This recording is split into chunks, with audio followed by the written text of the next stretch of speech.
Hello and welcome to MotoMouths, the podcast for MotoGP, motorsports, and more. My name is Zoe and this is Gertie. She's making her podcast debut. Welcome to the pod, Gertie. Our first guest. Gertie, how does it feel? First guest of honor. Oh, she's overwhelmed with emotion. She can't speak. I totally understand. She's staring at me like, why did you do that to me?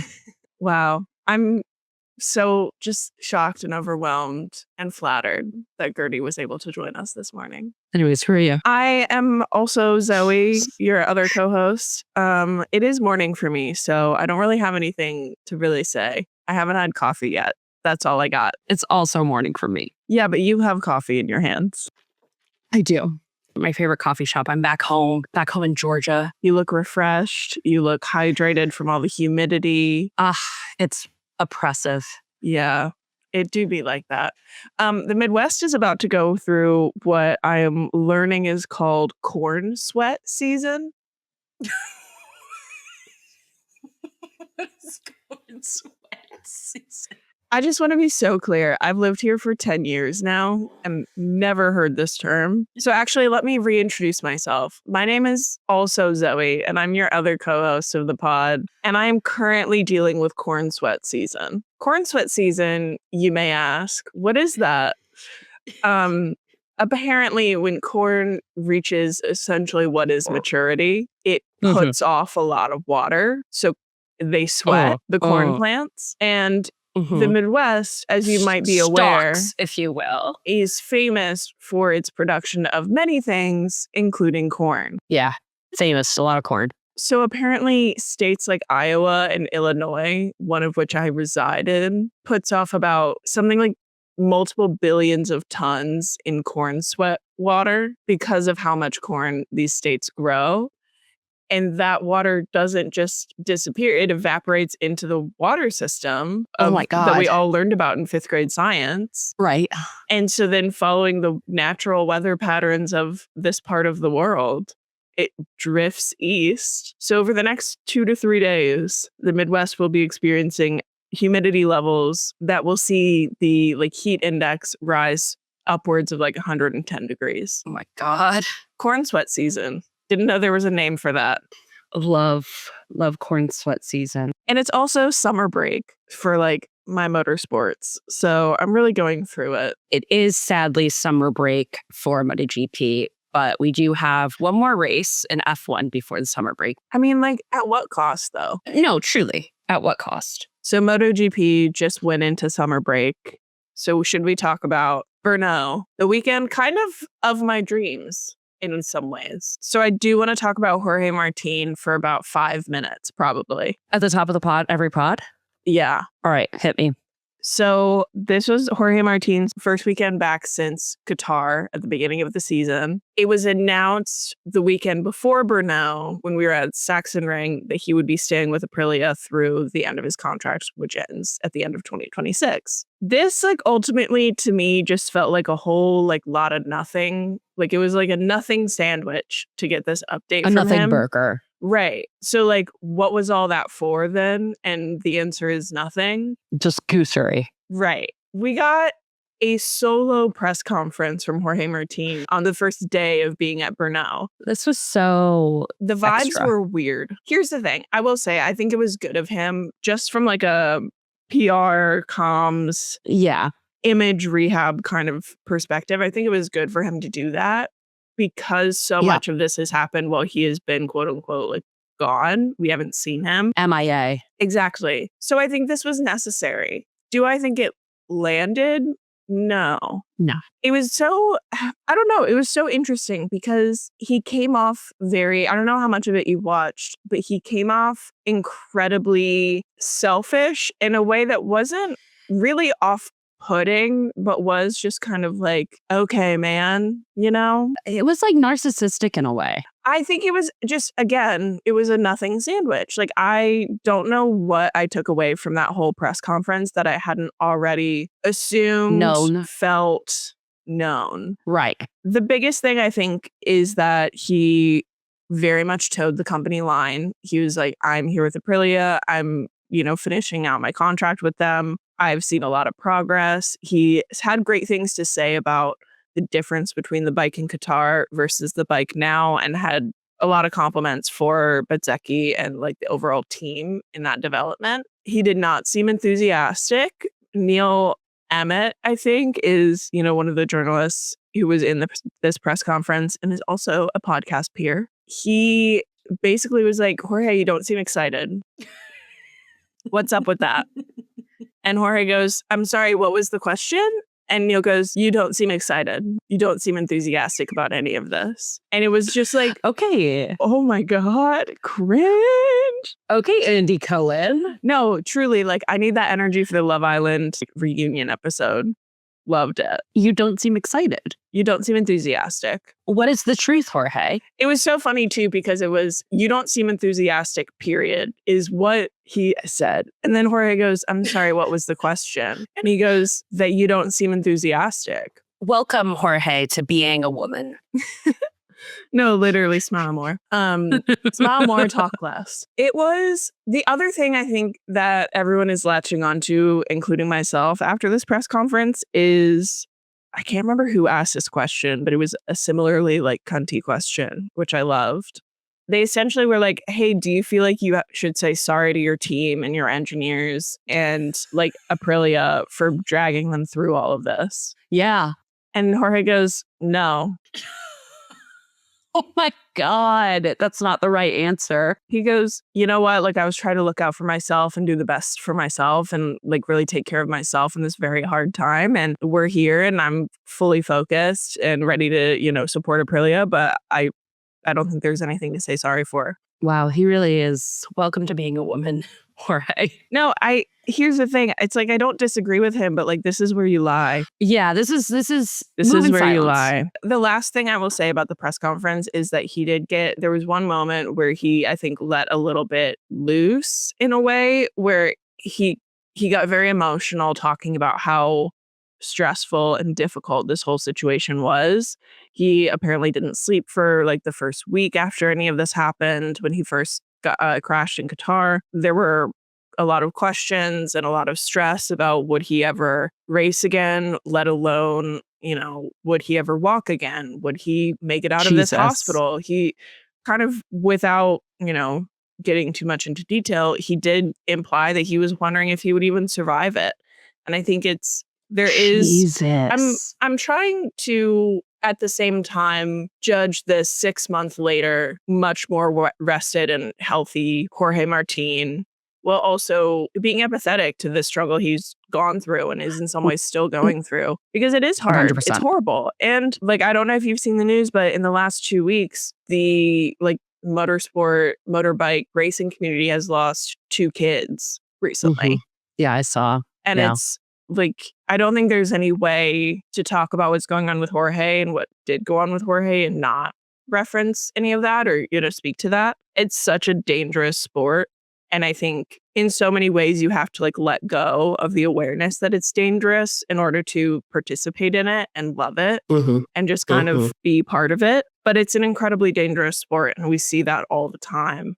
And I don't know, I feel like there are so many different ways to take all of this. And I think from a marketing and like a comms perspective, Jorge really fumbled this whole press conference. But I have so much sympathy and empathy for the 25-year-old, 26-year-old kid who was laid up in bed in Qatar for 2 weeks. In a full body cast. Yeah, and didn't even know if he could really walk again. Yeah. And the decisions you make in those moments, like that's crazy. So I don't know. It's a weird situation. Who's to say this all hasn't been the result of painkillers? I mean, frankly. Well, and it was Marc Marquez gave Jorge some advice that Jorge very much did not take, but has been telling everyone he got this advice. Marc told Jorge, don't make any career decisions while you're in this like very stressful and fearful moment, because he's been there. Because Marc understands what it feels like to be there and wonder about your future. That's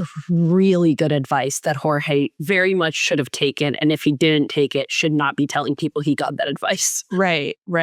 Jorge then immediately turned around and was like, yeah, I wanted that solo test to get back on the Aprilia to figure out like how it would feel. And since I didn't get that solo test, I decided to leave. I was like, what kind of decision-making process is that? What is going on? What is the order of operations? Like, PEMDAS that shit, my boy. PEMDAS. It's such a weird situation because he is a kid. Like, that's what I always have to kind of come back to. It's so strange that he's younger than us. Yeah. It's just a weird, I have a lot of sympathy. Oh, wow. Oh, Jesus Christ. I'm not crying. I just have a frog in my throat. Speaking of puberty, Zoe's going through it. Okay. Well, now I'm going to quit the podcast. Thank you. No, it's a weird situation because Jorge is so fun to like hate and judge because he just does shit and you're like, why? But I do have a lot of care, I think, in my heart for him. I don't want him to go through this. I don't want anyone to go through this, but I also don't want him to succeed. So it's a fun place to be. Crazy. Crazy, crazy. That was the opening to the Brno weekend. It was weird. I think everyone was like, all right, let's put that behind us now. Moving on. Anyways, racing. Should we talk about our predictions really quickly? Yeah, sure. So for our Brno predictions, I said Marc Marquez P1. Okay, love it. Alex Marquez P2. Womp womp. Brad Binder P3, which I kind of had the spirit. He did well this weekend. No, he didn't. He did fine this weekend. Okay. He's the finisher. Sure. Yes. Yes. He pulled it together, sort of. Exactly. He's the finisher. And then I said for Fail King, which, as an aside, Apple Transcripts is written fail as Phail. Spotify Transcripts has Fail King written appropriately. Fail King, I said Bez, so reverse curse. Love that. We also predicted where Jorge would end up in the final standings. And I said Jorge was going to end up P12. You were closer than I was. I was. And then you said P1 Marquez, P2 Marco Bezzecchi. Way to go, buddy. That's my guy. And then a P3 of Fabio Di Gianantonio. Not my guy. And then you said... I said Jorge at P14. And you said Pedro Acosta Fail King. Right. Which reverse curse. So I kind of think I nailed it. Okay, so starting off with Brno GP coverage, we both had Mark P1. We were both right. It was another really interesting Mark weekend. This is his fifth weekend where he has won both the GP and the sprint. He is the first Ducati rider ever to do this. He is the first Ducati rider ever, to do this in his first season with the manufacturer. He's just doing the damn thing. And it's crazy to watch. Yeah. I will say I had some hope for Pecco. So there's some things that we have to talk about with Ducati, first of all. Ducati last season had 8 bikes on the grid. Their factory team, Gresini, VR46, and Prima Pramac. That is 8 bikes worth of data. And Prima Pramac, I think both riders were on factory bikes. So there was a lot of data for them to take into account from the bikes from the previous year and data that they could use for the bikes on this year. What that means for Brno, since we have not been to Brno since 2020, Ducati's biggest weapon is that they have so many bikes and they have so much data at every single track. They were without that this weekend. Right, because we haven't raced at Brno since 2020. And they were down from their previous. Now they only have 6 bikes. Only 3 are factory models. Only 3 are current enough. And listen, Fabio Di Gianantonio didn't really give them a lot of data to work with either. And you also take into account Mark, who is doing shit on that bike that should likely physically not be possible and probably is an outlier majorly to their overall data sets. So they're kind of fucked when they come into Brno. What that means is that you start to see the Ducati struggle a little bit. Mark crashed out. I'm reasonably sure that was on him because he tends to do that. He gets distracted. In this case, I think he did get distracted by Johan Zarco crashing out and then he crashed. So, okay, whatever. So Pecco ends up on pole. This is very exciting for me. He forgot about Johan Zarco. Yeah. And got spooked. Right. Just like we do. Right. He was a reactive horse in that moment. Yeah. He got spooked. So Pecco ends up on pole. This is very exciting for me because I have been low-key sad. Pecco's been shitting the bed for so long. And then we get to the sprint. Do you remember when Pecco sat up and like gave a position away and then lost 4? And then do you remember when Mark did the same thing and only lost 1? Yeah, what was with that? Okay, I'm so glad you asked. This is related to Ducati's data issue. Marquez and Bagnaia were, I think, running a pretty solid 1-2 out at the beginning of the sprint. And then at some point, Mark put a ton of time in between him and Pecco. This is a very classic Mark thing. And then they both, for slightly different reasons, ended up dropping back 1 to 4 positions to let other riders in front of them so that the hot air from the tires in front of them would heat up the tire pressure in their front tires. Yeah, I knew Mark was having tire issues and dashboard issues, right? They both were. Okay. So there's a requirement in MotoGP that you have to spend, I think, something like 30% of a race with your front tire pressure within an optimum window that's set somewhere around like 1.8 across the entire season. MotoGP implemented this rule where if you're out of the tire pressure window for 30% of the race, you get an 8-second penalty. That is a huge, huge penalty in the sport. So Mark gets a notification on his dashboard that his tire pressure is not in the right window. So he ends up ducking behind Pedro Acosta, who's in second, and sits on his ass to make sure his tire is within the right window. He does that for quite a few laps. A little bit earlier, Pecco does the same thing. It's very confusing. Everyone's like, what's going on? Is Pecco having an issue? Because he dropped behind, I think, Enea Bastianini, and then almost immediately loses 3 more places. We later find out that Mark's tire pressure notification was real. He was having that issue. He sits behind Pedro. He fixes it. He takes the lead. He wins the sprint. What we also later find out is that Pecco's wasn't. He was having technical issues with his dashboard. And so for the entire back half of the sprint, not only had Ducati set their tire pressures, both of them, way too low for what the sprint was. And that is because they didn't have enough data from previous years at Brno to actually make that adjustment, which is a whole other issue and very embarrassing for Ducati. His actual bike was malfunctioning. And while he was sitting behind people, letting his tire pressure go up, letting everything sit where it needed to go, his bike is still telling him the tire pressure is low, the tire pressure is low. Ultimately, it's like not only embarrassing for Ducati, but it is also a really interesting case study in the two of them and how they end up responding to this situation. Is it like Mark is able, he's like the tire whisperer, he's able to tell when his tire pressure is correct and Pecco just wasn't able to do that? That's a little bit of it, because we have to remember that Pecco's dashboard isn't working right. So he's getting fed like the wrong information. So that's one issue. But you're right. I think Mark has this like sense of the tires, and that's something you can't really teach in an afternoon. And so I think on some level, it's like, Pecco, you've been doing this for a very long time. You've been riding with this rule for a while. You should know that 4 laps spent behind someone will get your bring your tire pressure up. Right. But you're also going around a track at 200 miles per hour. So I can't really judge your decision making that hard, you know? Yeah, right. A track that you haven't ridden at in Right.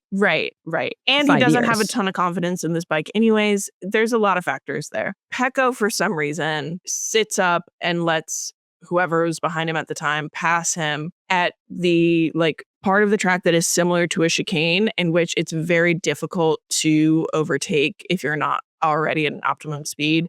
And like the optimal line changes a lot in that section of the track. So he was never going to take that back there anyways. And then he ultimately loses 3 more places. So it's like a racecraft kind of thing, which is very interesting to me too.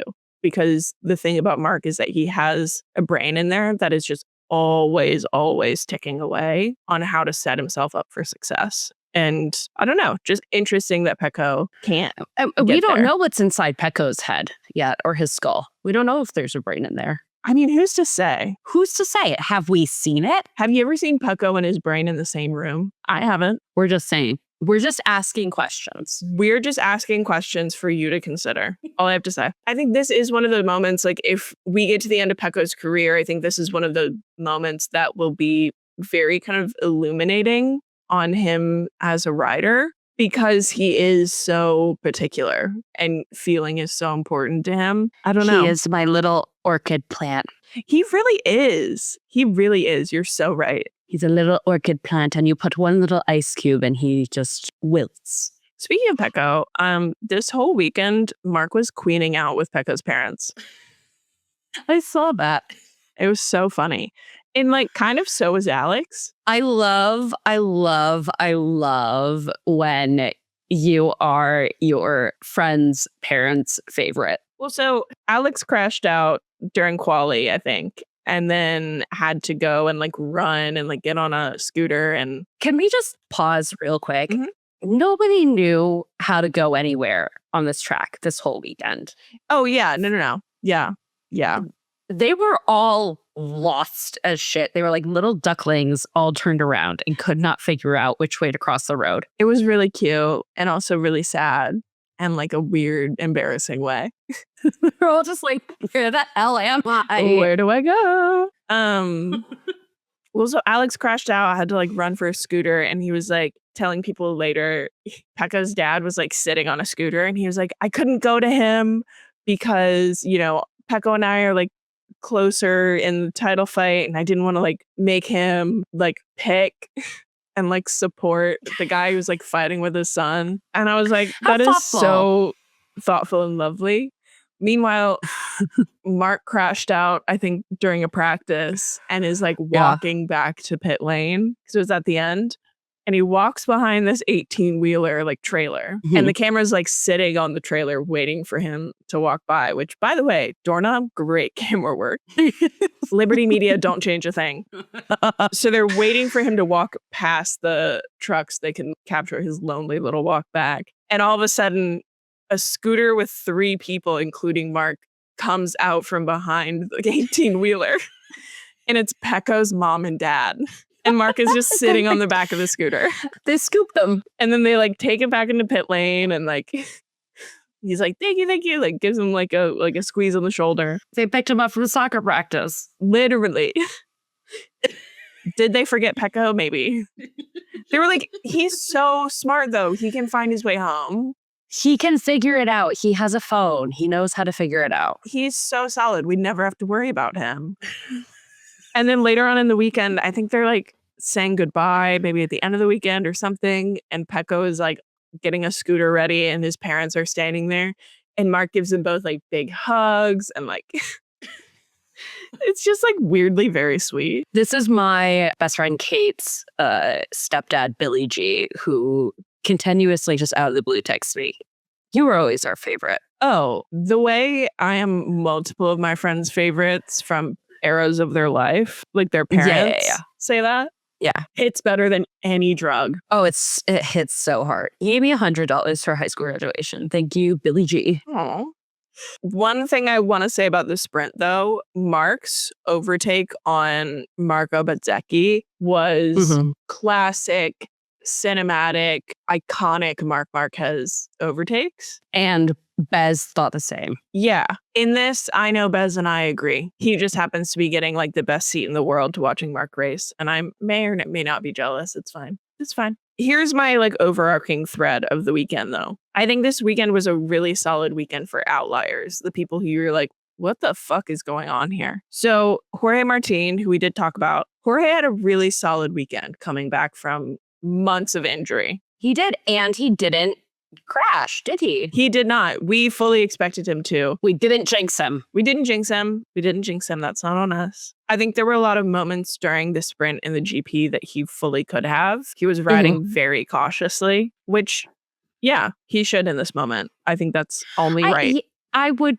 also be riding cautiously if I were him. It is weird watching that because it's like, wow, you thought through that, but not any of the career decisions you've been making the last 6 months. Okay, sure. Oh my God. Have we seen Jorge and his brain in the same room? No, we haven't. Not even in the same country. More questions. His brain is still in Qatar. Oh, 100%. Yeah. It's still in the pod. It needs to get that barometric whatever. Oxygenation. He finished It's still in the fish pod. the sprint in 11th and then the GP in 7th. So really solid for him. Decent. Yeah, really good. He qualified pretty well. He didn't qualify that well, but for his injuries, he did. Yeah. in a couple of practice sessions, he was within the top 6 at the end. So like, that's crazy. He didn't break any bones or get a pneumothorax. So a win is a win. A win is a win. He totally took it that way. He was jazzed coming back into the pit multiple times this whole weekend. So like, you know what? Kudos. Raul Fernandez matched his career best 5th place result on Sunday. Good for him. Who? Right. Raul Fernandez rides for, I think, Trackhouse. Go off, King, but where the hell have you been? Sure. Why not? Who else did something? Zarco did something this weekend. Did I forget him again? Probably. Paul Espargaro. Hold on. I just want to have a moment of silence for Paul Espargaro, who I love with my whole heart and is the sweetest man in the world. Moment of silence over. I adore him. He has not raced seriously in like a year. Yeah, I don't know who that is. He is Alicia Espargaro's younger brother. Oh, nepotism. No, Paul has been racing competitively for years. He was Mark's teammate at Honda during a very contentious period of his life. Mark, Alex, Alicia, and Paul grew up together racing. So if you watch like Mark's All-In documentary series, Paul and Alicia are there in photos of the Marquezes when they're like 4. So they all grew up racing together along with Tito Rabat. It is very much not a nepotism thing. Paul is a racer within his own right. However, when he got married and he first started having kids with his wife, he was like, I don't want to be doing this. Yeah, I don't want to die. With the family. And the schedule was crazy. And it's only ever gotten crazier this year. And, you know, like full credit to Paul. I think he loves racing, loves the sport, but he knows he's not a championship winner. And so I think he, you know, got out when he did. He wanted to focus on his family. And he then pivoted into coverage and he's really good at it. And he's very much like created his own kind of brand with that industry. He is also a test rider for KTM, which is why they brought him in this weekend. I think he was covering for Maverick, who was still out. And I think had a really solid weekend. When you haven't raced in so long and you're really only a test rider and your mentality shifts when you're on a bike to being very analytical and not competitive, I think it's very hard to get back into that competitive space. And he went from 20th to 9th. One other person that I think I want to mention is Enea Bastianini, who, correction, did not have appendicitis, but had food poisoning so bad it looked like appendicitis. Who else had the shits real bad this year? Quite a few, because commentary loves to be like, oh, he's having tummy issues. His stomach hurts. But it was like in Qatar who had... I feel like it was maybe Brad. No, it wasn't Brad. It was... Maybe it was Maverick. It might have been Maverick. Because what do they always call it gastroenteritis. I think it was Maverick. They love to be like, he's having a real tough fight with gastroenteritis. And you're like, he's hello? Got the shits. It's 9 a.m. and you're talking about someone else's gastroenteritis in my living room. What did he eat? Then they also this whole weekend were like, wow, Enea Bastianini is back from his like bout with food poisoning. He is 3 whole kilos lighter. And I was like, 3 kilos is like 6 pounds, by the way. Welcome to being a woman, Enea Bastianini. No, truly. And they were like, he is so fast this weekend, probably because he lost 3 kilos. In the Devil Wears Prada, where she goes, I am 1 stomach flu away from my goal weight. Yeah, literally. That's Enea Bastianini. Excuse me, 3 kilos is 6.6 pounds, which is like not nothing. What else happened this weekend? So a couple of things happened that we have discussed, but a couple of other things happened. I did want to mention Johan Mir's millionth no good, very bad weekend. Yeah. Listen, I think we should just call it. Our Crash King predictions are getting bodied by Johan Mir, who has crashed like 24 times this year. Yeah. So he crashed out again. I don't think he finished anything. And then he also had his flight out Sunday was canceled, which Honda just like told everybody. Oh no. Why? Don't know. They just were like, yeah, and his flight was canceled. One other thing on Honda. So Taka Nakagami was filling in for Somkiat Chantra. Somkiat is out with an injured right knee. he had knee surgery. Right. And probably gastroenteritis, but that's not being disclosed. I mean, hospital food. Taka Nakagami crashed out of the sprint this weekend and injured his right knee enough that he did not race in the GP. What knee did Sankyat Chantra injure? His right knee. I'm connecting the dots. This is cursed. Other news, also other Honda news. Luca Marini re-signed his contract. He is so beautiful. He's so gorgeous. His eyes, it's like, put some contacts in, King. They're No, too blue. don't. Let them freak They scare flags me. fly. His orbs. As a demonic blue orbs haver myself, love them. No, but this was very exciting. It does speak to the fact that next year, like winter, like summer to winter, next year is going to be crazy, silly season nonsense. But it's calmed down for this year at least. And then last piece of news is we have a new track in Argentina starting in 2027. So we're leaving Termas and we're going to Buenos Aires, You skipped my favorite part of the entire weekend. which is, Marc Marquez was running up that hill. well, he sure was. He does like to do that. And he should have, like, it was giving very much like kid, like scampering up a hill to go sledding or like to roll back down it. And he should have done that. Well, it was funny. He had to like crawl up on his hands and like feet. And I was like, okay. It's like it wasn't that steep. But also like, sure, he does love to celebrate. It's always in like some way. I need him to like dance on the podium again. He's doing a lot of like jumping and like celebrating. Like that. Whoa! Like a little hop, but he's not dancing. I need him to throw ass. Sorry, I'll say it. Was there anything else from the weekend that I did not discuss that you wanted to? I mean, we didn't talk about Alex Marquez getting crashed out of the race. That was his own fault. Yeah. Alex straight up was like, yeah, I was like trying to see if maybe an overtake would work, and it didn't. Mark was being super protective, as per usual, which was cute. Yeah, and that's his prerogative. Listen, I love Alex. I love when Alex does war crimes. I love when Mark does war crimes. But like, they're both uniquely stupid people sometimes. And I reserve the right to say that. Shall we get into the great wide world of motorsport? We should. It's race week again in Formula One. Oh, God. The last race before summer break, and we are going to Spa. Spa? Francorchamps. Spa weekend? Spa Francorchamps. A bad bitch that I have no doubt will have her reputation ruined by these boring fuck-ass drivers. Aren't we also not going to Spa every year now? Which is so annoying. I know. It's like one of the most beautiful, fun tracks ever. Classic tracks, just like storied tracks. And what are we doing?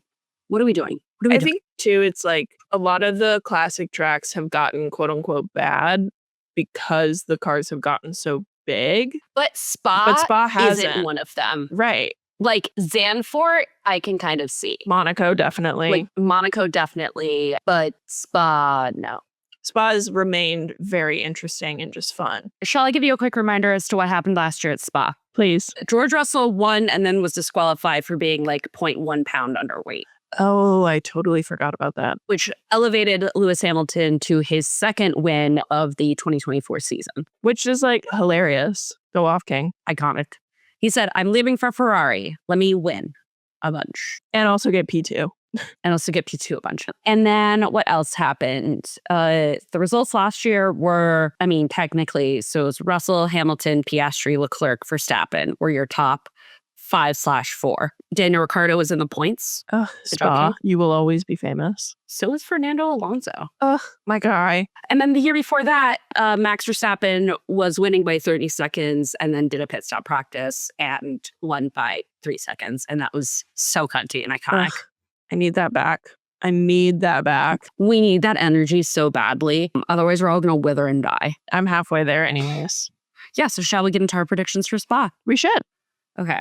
I'll go first. I'm going to have hope in my heart this weekend. Okay. I'm going to go Max Verstappen P1. I think the power of the Christian Horner firing is going to propel him to success. Okay. I'm going to say Oscar Piastri P2, Lewis Hamilton P3. Got it. Fail King, Lando Norris. Okay. Interesting. No other thoughts? No. I think that Daniel Ricciardo will be somewhere looking beautiful. Oh, okay. Interesting. For my predictions, I do not have hope in my heart. I'm going to go with a Lando Oscar P1, P2, and a Lewis Hamilton P3. All right. And a Charles Leclerc Fail King. Yeah. Just feels not right, but feels potentially accurate. I will say also it is one half of Max's home race, so I think that will propel him. Yeah, scientifically that does help. I just wonder, like, because it is supposed to rain the whole weekend. Well, you know who's really good at driving in the rain? Right. Lance Stroll. Lance Stroll will be in the points this weekend. I just wonder what nonsense Red Bull has in store for this weekend, you know? Who knows? Who knows? I think we should probably save our continued F1 Academy recap for the break starting next week. Okay, sounds good. There's two other things that I wanted to talk about in the Great White Wilderness Sport. Valentino Rossi was once again on the podium in WEC.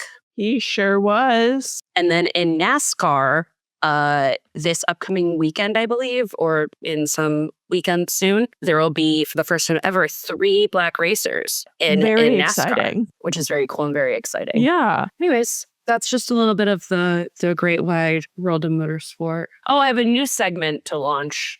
Hit me. Called The Grid Revisited. The Grid Revisited is a moment where we look at comments from you guys as to suggestions for the grid as ... Last week, as a reminder, it was types of checks. And I want to give a huge shout out to YouTube commenter Chapito6152, who said, just checking ...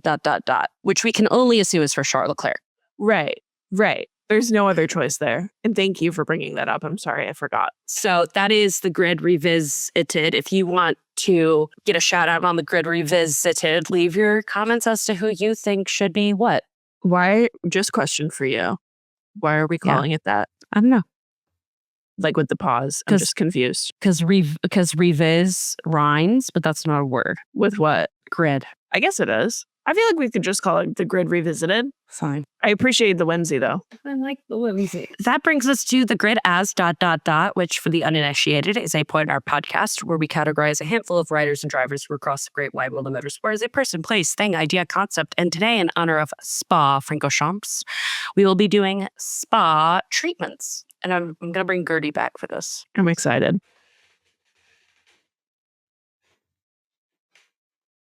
She likes to be held like a baby. Did you know that? I didn't, but now I do. The noise. She's not happy with me. I would like to go first. Thank you. Marc Marquez is a deep tissue massage because that man's body is not a temple. It is bad. It's rough in there. Yeah. He needs it. I need one. I think Pecco Bagnaia is a hot stone massage, particularly. I just think he needs to like sit and deal with it and like sit in the uncomfortableness and let it move through him and heal him. He needs to be pressed. Right. She's not happy. Oh, no. What did you think Pecco should be? And then I have a bonus for you. Okay, hit me. Andrea Iannone is a guy who was in MotoGP like the mid 2010s. Paul, who we were talking about, Espargaro replaced him, and that's how he got into MotoGP. Right. So Iannone missed a couple races for cosmetic surgery. Okay. So he is a facial. I also would like to suggest that Jorge Martin is an oxygenation facial. Yeah. Okay, I'm letting you go. God, so you don't love me? Okay, my turn. Yep. Lewis Hamilton is a snail mask. Oh, okay. I see it. He's just always so glowing and dewy. Fernando Alonso is one of those blood infusion masks that Kim Kardashian gets. Yeah, I mean, he is so youthful looking. Yeah. Honorable mention, George Russell is the scene in American Psycho where Christian Bale peels the peel-off mask from his face. I feel like that feels a little mean. George hasn't like killed anybody. He's just so... I'm sorry, but the viewers are going to agree with me on that one. That's a correct placement. Okay, he's just British. That doesn't mean he's a psychopath. That brings us to the end of the podcast. Next week, we will talk about something. I think we'll probably start doing a series where we introduce people into kind of the ins and outs of MotoGP for new viewers, now that we're heading into the MotoGP summer break. And we will discuss the results of Spa, get back into F1 Academy, and just have an all around great time. So come hang out with us on Instagram, Threads, YouTube, TikTok, our website. We have merch. It's really cute. And make sure to like, subscribe, rate, review, comment, share anything and everything to help grow the podcast. We really appreciate it. It makes us happy. Our heart sings with joy every single time. And yeah, thanks for hanging out with us, and let's keep chatting soon. Talk next time. Okay, bye.